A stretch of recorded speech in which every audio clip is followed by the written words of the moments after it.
ምን አለ አባቶች እንደናንተ ቁጭ ብለው ቢሰሙኝ በእውነት ነው የምላችሁ። እና እንግዲህ አሁን ይሄ ከሆነ ምን እናድርግ የሚለውን ነገር ነው። ምን እናድርግ በሚለው እንግዲህ እናንተ እግዚአብሔር የቃሉ አገልጋዮች ናችሁ። እግዚአብሔር አደራ የሰጣችሁ ወጣቶችም ናችሁ። ገና እግዚአብሔር ብዙ የሚጠቀምባችሁ ታላላቅ አባቶችም አላችሁ። እንግዲህ በዚህ ጉዳይ ላይ መንፈስ ቅዱስ እንደመራችሁ እንደ እምነታችሁ እግዚአብሔር እንዳሸከማችሁ ሸክም ሊደርስ ለሚገባው ሰው ጉዳዩን አድርሱ። በኔ በኩል ማለት ነው። በኔ በኩል አሁን 3 ደረጃ ነው እያልኩ ቅድም ስናገር ነበር። መጀመሪያ ለሊቃውንት ጉባኤ፣ ከዛ በኋላ ለቅዱስ ሲኖዶስ፣ አሁን 3ኛው ፌዝ ለህዝብ ማዳረስ ነው። ህዝቡ እንዲያውቅ ማድረግ ነው።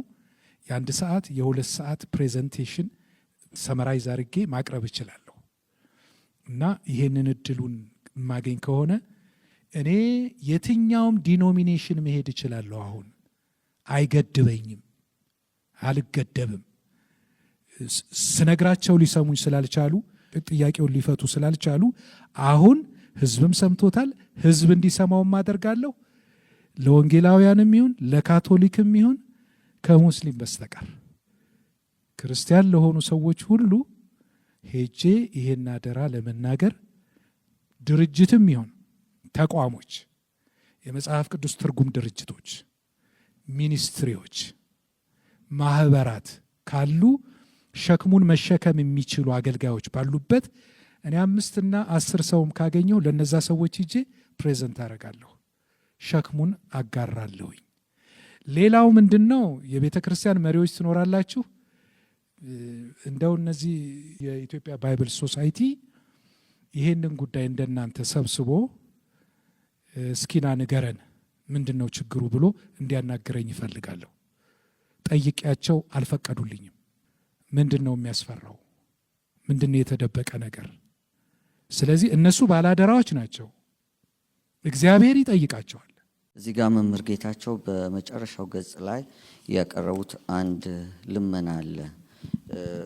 እንደዚህ ይላል።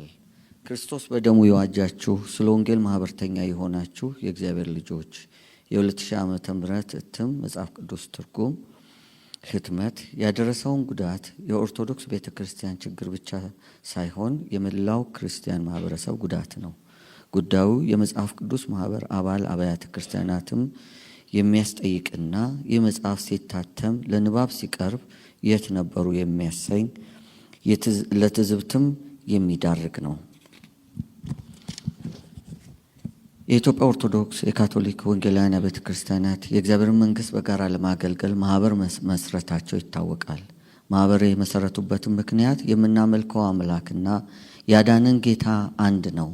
የትምህርትና የእምነት መሰረታችንም የሥላሴ አንድነትና ሶስትነት የኢየሱስ ክርስቶስ ፍጹም አምላክነትና ሰውነት ነው።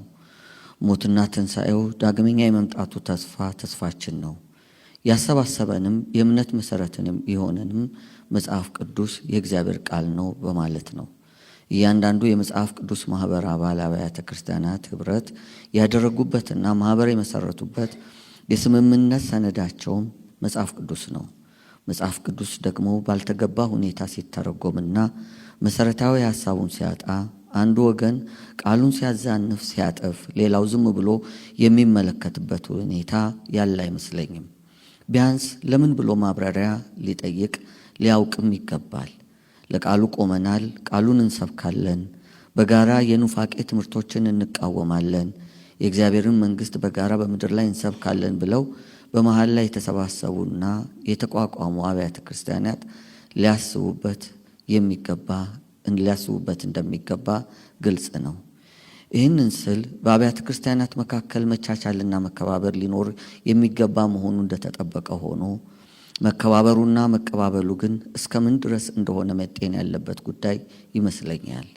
ስለዚህ ችግሩ የቤተ እምነት ጉዳይ ብቻ ሳይሆን የወንጌልና ትውልድን የመታደግ ጉዳይ ስለሆነ ጥያቄውም የአንድ ቤተ እምነት ጥያቄ ስላልሆነ ይህን መጽሐፍ የምታነቡ አንባቢያን ጉዳዩን ጉዳዬ፣ ችግሩን ችግሬ፣ ጥያቄውን ጥያቄ ብላችሁ እንድታጤኑትና ኃላፊነታችሁን እንድትወጡ በጌታ ፍቅር አሳስባችኋለሁ።